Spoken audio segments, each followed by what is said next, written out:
All right. Hello, everyone. Thanks for tuning in to our update on the seal rescue that we had on Jenness Beach in New Hampshire last week.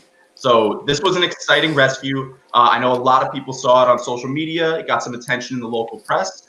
And this little male harbor seal was a juvenile. He was a cute little guy, and we want to give you an update on how this animal is doing, and kind of also bring you through the process that we went through rescuing this animal. So we have a special guest on here today. We have Lynda Doughty from Marine Mammals of Maine. So Lynda, Hi, thank you so much everyone. for joining us. Thanks for having me. Yeah, it's good. It's good to know that this little guy is in the best of hands with you up there in your rehab facility. So yeah, and again, my name is Brian. I'm the community outreach manager with the Science Center, and we have Ashley as well, who is the marine mammal rescue manager. So Ashley and I are going to take you through right now some footage that we have from this response. So Lynda, I'm going to pull you back in here in just a moment. So this one was an interesting response, Ashley. I woke up at around 7 o'clock in the morning on Wednesday. I think I was still drooling a little bit. Roll out of bed. I see your text. We have a little juvenile harbor seal down on Jenness Beach. Can you get down there? So, I drove down there as quick as I could. And we already had one of our volunteers, Karen, on the scene. And so she got down there before I did. She was educating the public about the animal, keeping folks away. I'm going to pull up a little video of the animal here. So this is what the harbor seal looked like when we really first got down there. We were just initially observing the animal from a distance. So you can see this little guy. He had really on the left side of his face, so you can't really see it as well right here, but we will show you more video in a second. He had there's this swelling on the left side of his face, and really a clear infection and some bleeding going on around his mouth. And he looked a little bit underweight. You can see right here, he looks kind of fatigued. Usually a healthy seal will really be in what we call a banana pose, where he's keeping both his head and flippers elevated. The good thing about this animal was he was pretty responsive when we were down there. I will also share this one other video just to show us getting down onto the scene. Hey everyone, this is Brian from the Marine Mammal Rescue Team, and this morning I'm down at Jenness Beach responding to a juvenile harbor seal. You can see this animal right behind me, right there. We got a call about this animal. It had a wound on the left side of its face that we're checking out. So we're setting up a perimeter right now, informing the public to stay back, and we're going to evaluate this animal a little bit further. So after we really looked, we examined the animal. We took photos and videos of that wound. We decided that it was the best course of action was to collect the animal and bring it back to the Science Center for triage. And so here I'm going to show you a video of us and how by this point Ashley had made it down to the beach as well, and the two of us together were able to crate the animal, which is the process I'll show you here in this video. So you can see the two of us. We really try and do this quickly. We use a towel to protect ourselves and kind of calm the animal if we can. And really just, we try and get it into the crate as quickly as we can, because this is a stressful kind of moment for the animal. And as you might have seen there, the seal, these are wild animals, and their instinct is to bite or really lunge at anything that gets close to them. So that's why we are very careful when we are collecting these animals, and we urge people to stay back. And as you can kind of see in the background there, during this response, I found this super interesting. We had a lot of dog owners around on the beach, and usually, that's why we have myself or a volunteer there until we can collect the animal. We try and keep dog owners to keep 150 feet away and keep their animals on leashes. But what was really nice in this case was that the public, after we had spoken with folks, they were going down the beach and actually warning people with dogs ahead of time before they even approached the animal that there was a seal and to keep their animals on a leash. So that was really like a positive thing I saw from this response. But now I'm gonna kind of hand it over to Ashley here to talk a little bit more about the animal and the wounds and just the assessment that we did back at the Science Center. So Ashley, I'm gonna start off here with just the video that we have after the animal was crated. really shows that wound. So yeah, if you want to take it away there. Yeah, so you can see this animal, you can see the left side of the face here, so you can see a little bit of that swelling right underneath the eye. And also, while this animal is breathing, as it opens and closes its nostrils, it couldn't fully close that left nostril. So you're right, animal's left. So that would impact the animal's diving ability. They can't seal their nostrils shut. So that was one little concern for us, but also the swelling, of course, indicates infection. And it was very clear. You could see kind of the blood around the mouth. So sometimes these animals will get, whether it's bacterial, viral, any kinds of wounds, certainly can get infected. But they sometimes look a lot worse than they are. And that's something to keep in mind. Salt water is a natural healer, as I'm sure many of you know.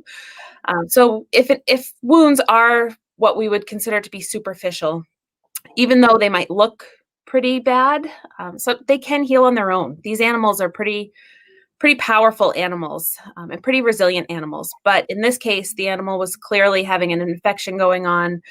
You could see, probably you noticed in the first video, it was also doing some sneezing and labored breathing. So that certainly was a concern as well. Out of that left nostril, it also had some bloody nasal discharge as well. So all things that were pretty concerning. And before we got on scene or received the phone calls, there were people that were really close to the animal. It was letting dogs approach. Certainly, we'd expect that in pups because they're pretty naive. But as these animals do get a little bit older, they should move down closer to the water, if not completely flee, if they're approached. But this animal was just letting people get right up on top of it, which, of course, for those of you out there, they're protected by the Marine Mammal Protection Act. So please stay at least 150 feet away if you find them, and do report them. So luckily we got reports, but there were people that were pretty close. So we looked the animal over once we got it out of the crate, which I think Brian can show you a video. We take the animal out of the crate at the center. We looked it over, basically doing a physical exam like you'd receive at the doctor. So we look it over head to flipper or head to tail, just to see what else might be going on. This animal was a little bit thin, but nothing extremely alarming. Certainly was dehydrated. It didn't have a good hydration mask. So if you look at the eyes, all around the eyes, if the animal is completely dry, which this animal was because he had been out of the water since the previous night, he was completely dry, but he should have had a lot of wetness around his eyes. So basically, the bigger the hydration mask, the better off they're doing. But blood work can also help us with that. So here I am preparing to take blood. We have a handheld, what's called an iStat machine. So just like when you go to the doctor and they do a CBC or a complete blood count, we can look at different parameters of that animal and see how it's doing. Is it doing okay? Does it need rehab? Or in some cases, is it past the point of rehabilitation and humane euthanasia is the best course of action? But for this animal, its blood work actually looked decent, not great by any means, but not horrible. So we were able to give the animal some fluids. You can see the IV bag hanging there behind. So we did some intravenous fluids, but also did some oral fluids. This animal didn't need glucose supplements, so we didn't do that. But we also took some swab samples. So we do a lot of disease surveillance sampling. So you can see that actually here. So we take a host of different samples, and we can send some of those. We partner with Tufts University.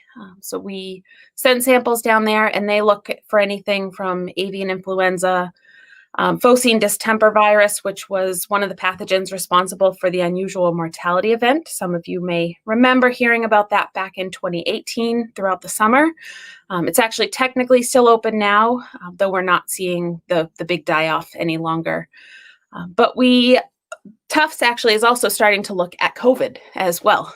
So those are all different things that they can look for, anything out of the ordinary. But we also take a set of samples and we archive them or deep freeze them for possible use in the future, whether it be researchers or other disease outbreaks or things to look for. Yeah, those are really good points. And I also just want to mention as well, like I'll play this other video. Here's us getting some ocular swabs. Just to mention that I'm not actually sitting on top of this animal. When we restrain seals to collect, these swab samples to provide blood work, it is for the safety of the animal and ourselves that we restrain it in this using this technique that you see here. No weight is placed on the top of the animal. It's really just myself using my legs to ensure that the flippers aren't going to he's not going to be able to use those flippers and kind of worm himself away from us, and that just interrupt the process of drawing blood or harm himself while we're swabbing his nose or his eyes. So it's definitely not meant to harm the animal. It's really meant to protect the animal, if anything. So I just wanted to give that disclaimer. And so now I want to mention, so that was pretty much the process that we went through. After we triaged the animal, we brought him up to Marine Mammals Maine, where we handed him off to Lynda. So I'm going to bring Lynda in here, who has some updates on the animal. So Lynda, welcome back. Hello. Thanks for having me. No problem. So Lynda, I'm going to give you the floor here and let you explain a little bit, about how the animal's doing right now. Yeah, so I do want to mention the collaborative work that we do have with other organizations in other states. So it's not just within our state that we have networks that we work with. It's up and down the eastern seaboard that we actually work with other similar organizations. And some have different functions. We also do response in our area from Kittery to Rockland, Maine, along with having a rehabilitation hospital here. So we have certain capacity. And one of the things that was apparent from the other day when Ashley and Brian reached out about taking this animal in is that there's not always rehab space in the network. And so sometimes there isn't, we aren't able to take animals in, but unfortunately we were able to take this little guy in. And we really kind of work as a hospital with round-the-clock treatment at first. That first 24 to 48 hours is really critical.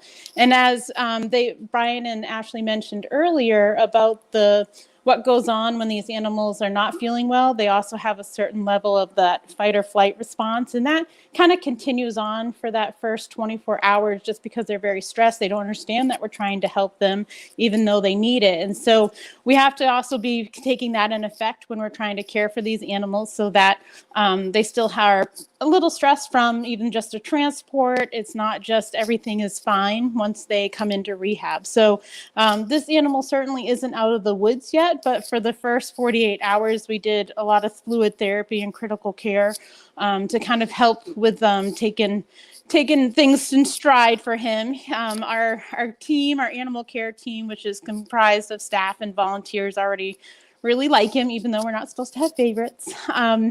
We do think a lot of kind of taking care of these animals. So he comes into our center when the transfer happens, and we recheck blood just because some machines can be different. So we just want to be consistent with that. And then we provided fluid therapy for the first 24 hours. And he still had some dehydration, the wounds. He had potentially some viral infection, but it wasn't presenting of what was viral or not. And so we also have 2 other animals in our care at our center. So I'm going to show you around a little bit. And we're actually going to do a little bit of his feeding, which he's already liking. Yesterday, we started to hand feed some fish in the pool, but they ended up vomiting. So that, to me, that shows that it's just a little bit too much for him. So I kind of back off from there. So we work with our vet, who's Dr. Tem, and then more of my role as director of the organization is also overseeing in the husbandry side of things. So providing the daily treatments and kind of exercising that role. So I will switch this around so you can start to see a little bit of our center here. So I will explain things as I walk around. So right here is our lab that we perform our blood test and everything. So we have this through IDEX, and then we run things. We have some of our supplies here. Then our volunteers will come in. This is kind of our boot room that we put everything on before going into the animal care room. So you can see that we have to be really protective of not having animals or people coming in and out of our center. So because they are federally protected, we're not allowed to have tours or anything like that. So here we are into the animal room part. these are our kind of pre-release pools. We have a harbor seal patient in each one of them right now. One of them will be released by the end of this year.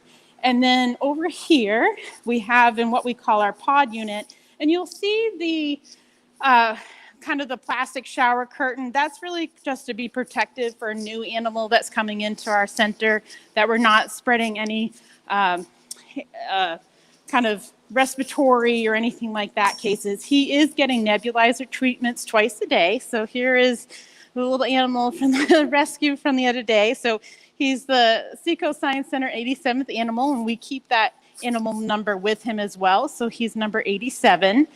And so he is on the treatments of the nebulizer twice a day, and he's also on IV meds as well. So for his nutritional therapy, we actually give them little Pacific herring. It's got a fattier fish, so the fat content's really good for trying to put on some more weight because he is on the smaller side. So you'll see kind of walking through the process here. And he's a little eager. I can try to multitask a little bit. So as you can see, he is looking forward to that fish. I'm just going to make sure he doesn't grab there. Hold on. Got a couple more here. Multitasking with the holding the iPad and trying to make sure he gets fed as well. So tomorrow, as you can see, he's doing really well with the fish. And so tomorrow the goal would be to try him into the pool just because he's doing so well, and he hasn't had any vomiting today, so we're really happy about that. So he ends up getting also chlorhexidine baths because of some of the wounds that he had on him. So we've been kind of working through making sure that he is good to go on the wounds, and everything is healing up nicely. He looks a lot different from when you guys first saw the video and photos, as you just saw with what Brian and Ashley were showing. So what our treatment plan is from here is that he starts to get into water, be feeding into the pool, and then he graduates up to that pre-release pool. And that can take a while. I mean, he was underweight, so that has some of it to do with it. We'll do a blood recheck in a few days, and then he will be off IV medication, and then we recheck every 1 to 2 weeks depending on how he's doing, and then we kind of keep monitoring that process over time so that we can see when potentially his release would be. And so that can change, and as I mentioned, like, we're not out of the woods yet, so some of the things of why he's stranded could present themselves in that viral thing that we were talking about earlier. Sometimes these animals kind of come in, we start giving them fluids, we start giving them nutrition, they start doing well, and then really what the underlying cause is what caused them to strand starts to settle in too. And that could be hit or miss. It really depends on each animal. That's when the individuality comes in between these animals, is that some have better immune systems to things than others. And so it really depends on kind of a process with that. So for this case, with the animal's weight and kind of his progression right now, I would say in another month or so, he would be probably on track to release if everything goes well. And I'm sure we'll be checking in again. But I wanted to thank Brian and Ashley for getting the time to have this little guy, and everybody's happy for him, and hopefully he thrives. So if anybody has questions, we'll be happy to answer those too. Definitely. Thank you so much, Lynda, for giving us those updates. I thought that was really cool to see myself. And he's definitely looking like he's got some spunk to him. You know, he went right for those fish. Yeah.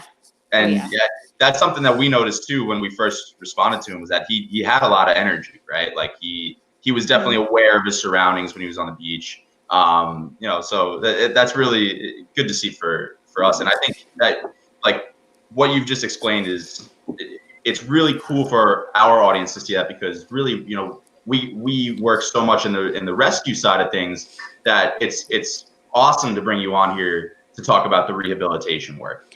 And so I do see that we have a couple questions here. And I actually have one quick question for you, Lynda. Do you all name the seals over at Marine Mammals of Maine, or do you avoid that and just stick with the numbers? For animals that we don't have for a long time, we don't usually name them. And then in the last couple summers, we haven't named the pups that are usually with us longest, only because I think we're all exhausted. And by the time we were like, oh, we should be probably naming them. It's hit or miss. We have our own little names for them. And they're all different. So we have another seal in house that's called 108, and we call him the mini 108 because he is already starting to whip around and want to snap at you really fast, and he's really feisty. And so there's a lot of comments on his animal care sheet. Feisty is number one. Nice. I remember you saying that you had one named Baby Shark. Yes, that's 108. Oh, yeah. Okay. He's got potential to be a little mini baby shark, that's for sure. That's funny. I see we have a question here from Olivia Faye. I'll pull this one up for you. It says, what type of bath does he get? It's for his face wounds, or did he have wounds elsewhere? I don't know if you want to talk to that. Yeah, so we actually do a chlorhexidine bath. It's like a warm water treatment for helping disinfect the wound area, and it's really mild, so it's diluted as well, so it helps cleans up overall. Face, he's got little wounds all over the rest of the body too, so it's a combination that it's safe for the animal and also cleans up and kind of keeps things cleaned, because they have these animals, as you saw, he's laying on that pod unit, and when they actually do go to the bathroom and they get dirty with feces and urine, you want to make sure we're giving regular cleanups to those areas that could get infected. Yeah, nice. And I see there's another question as well from Olivia. Just says, did the seal get triaged on Wednesday and then sent up to Maine also on Wednesday? So Ashley, if you want to take that one. Sure. So we got the first phone call about this animal. It was about 6:30, I believe, on Wednesday morning. So it was an early one, but that's typically when they get seen, as those early morning dog walkers or joggers.